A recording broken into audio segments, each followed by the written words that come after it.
This video will cover Step 4 of the Send to Amazon workflow. Confirm carrier and pallet information. You will only see this step if you are shipping pallets. Now that you've printed and applied box labels, you're ready to palletize your boxes and confirm carrier information.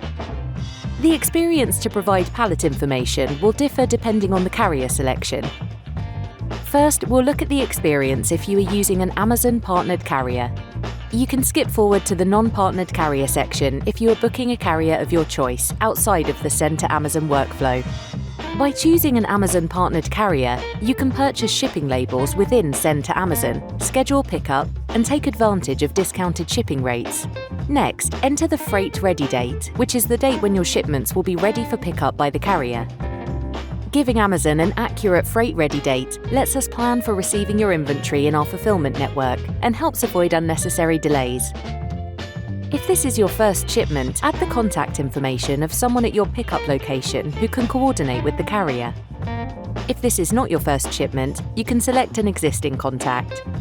Next, palletize your boxes if you haven't done so already, and provide pallet information for each shipment in the workflow. We pre-populate this section based on box content information you provided in Step 1 of the workflow.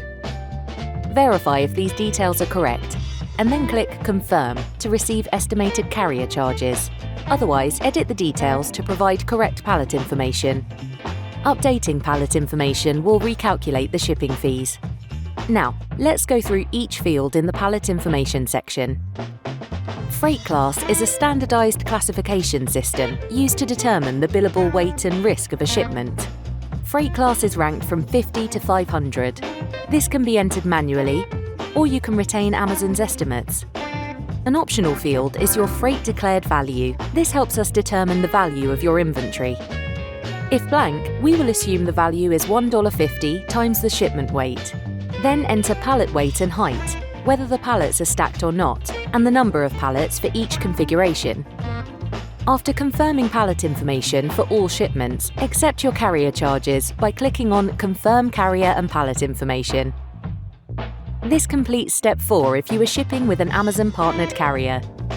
At this stage, you can skip ahead to the video for Step 5, Print Pallet Labels, to apply pallet labels and schedule pickup with the carrier. If you are not using an Amazon partnered carrier, continue watching this video. If you decide to book shipping outside of Send to Amazon with a carrier of your choice, select Non-Partnered Carrier. Palletize your boxes if you haven't done so already and confirm the number of pallets in each shipment. Click Print to get 4 copies of FBA Pallet ID labels for each pallet in your shipment. Pallet labels include information that the fulfillment center uses to verify the arrival and contents of the shipment. Place 1 label squarely on each of the 4 sides of the pallet so that the forklift driver will be able to see them. Next, select the carrier that you'll be using to ship to Amazon. If you don't know which carrier you'll be using, or if you'll be using more than one carrier, select Other. After you hand off your pallets to your carrier, select Mark All as Shipped to tell us that your inventory is on its way.